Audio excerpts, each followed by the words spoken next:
you look at Chief Keef, and you look at Chicago, and they call it Chirac.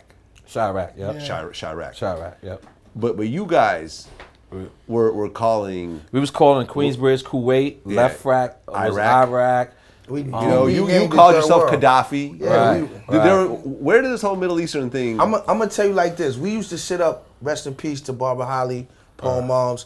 We used to sit up. Matter of fact, rest in peace to my moms and your pops, y'all. We used to sit up at Pone's crib, right? And what a lot of people don't know, Pone's moms is like a real integral part in us being where we at and what we went through and staying together as well, because she gave us the forum to create. She gave us the place. She gave us the space to grow and do what we felt we had to do. And she always told me, she was always be like, yo, take care of him, because he used to just get in the ill shit. But we be in the crib and, it's all right.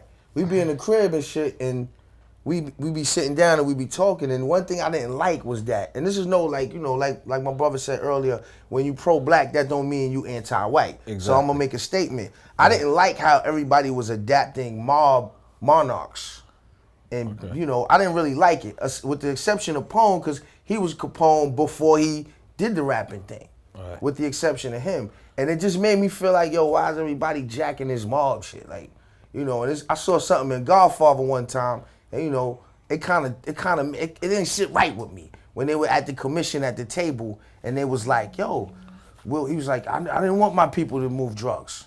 In fact, I was against it. But if you can take $3,000 and make $50,000 on it, it's hard to keep my people away from it. He said, well, I don't want it sold to children, and I don't want it sold near schools. He was like, we'll keep up the traffic amongst the colors. Let them lose their soul. And ever since I heard that, I never felt that. So I was like, because I knew that wasn't just a scene. It wasn't just something in the script. I knew that shit was real life. So I was like, yo, you know what? I'm not jacking that.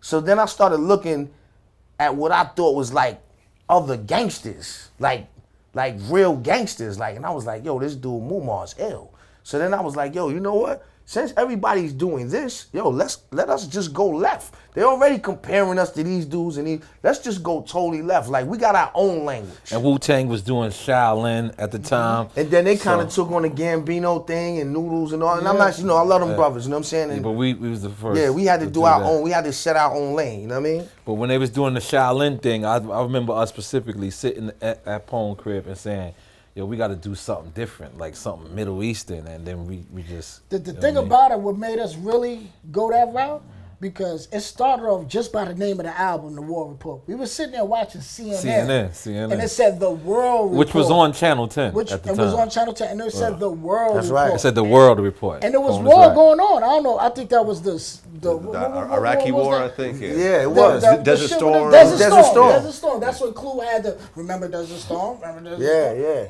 So when we sitting there, we watching, and we just sitting there quiet. Everybody just looking at TV like amazed, like this is our shit right here. Yeah, for sure. This is us right here. Like, we're in war. Like, you just had a shootout 2 weeks before that. I just got caught with guns.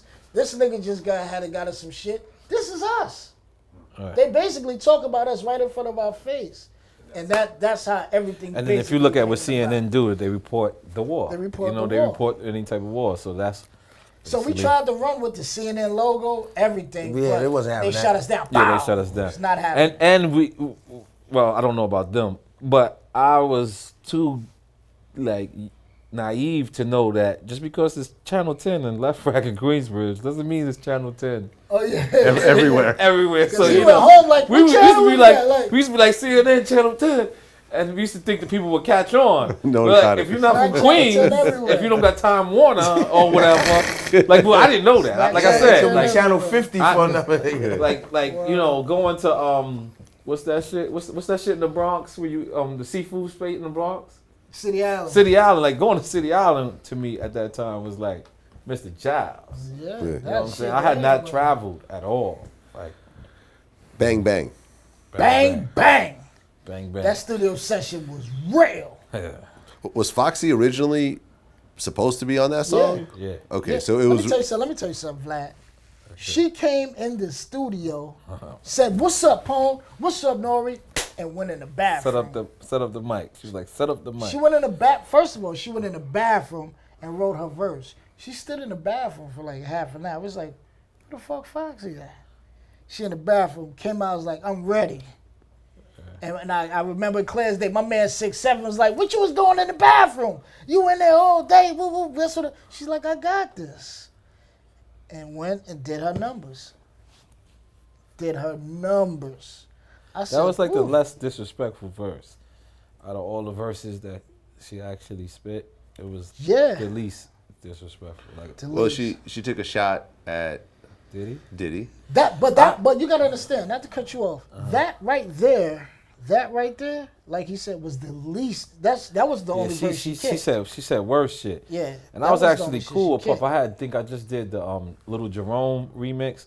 So I actually came and played this shit for Puff, and he flipped on me. He was like, I thought Puff was pussy. Like, that's what people. That was the rumor. Like, Puff was like, "Don't you ever let somebody diss me on your record." Okay, well, so I was like, Puff, don't put it out. He was like, "No, I'm not a hater. Go ahead, you can throw it out." I was like, "This nigga's real." Why would you play a Puffy diss record? Because I didn't know because at the time, remember, prior Foxy was supposed to sign the Bad Boy. Oh, really? Yeah, like around this time, and then so I didn't get it. So I thought this was you and Diddy, y'all killed me with this subliminal shit.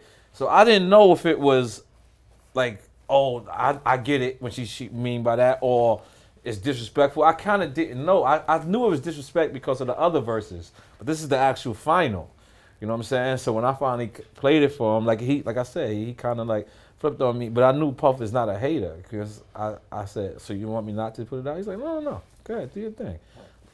After flipping on me, like, oh, don't you let nobody diss you, not on your record, because then that's like you co-signing it. And I was like, that's the first time I actually looked at it like that. But again, he wasn't a hater. He let it go right through. Weird, but real. That record sparked a lot of things, man. I still take shots with Puff every time I see him. You take a shot of whatever is there. It's a fact.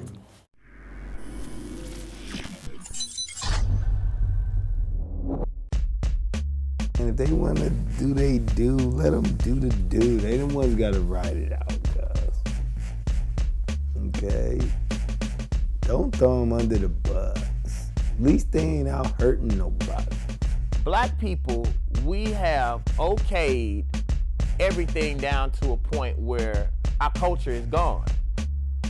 Black folks, for the most part, don't have nothing to say about hip hop or R&B. It has been taken away from us.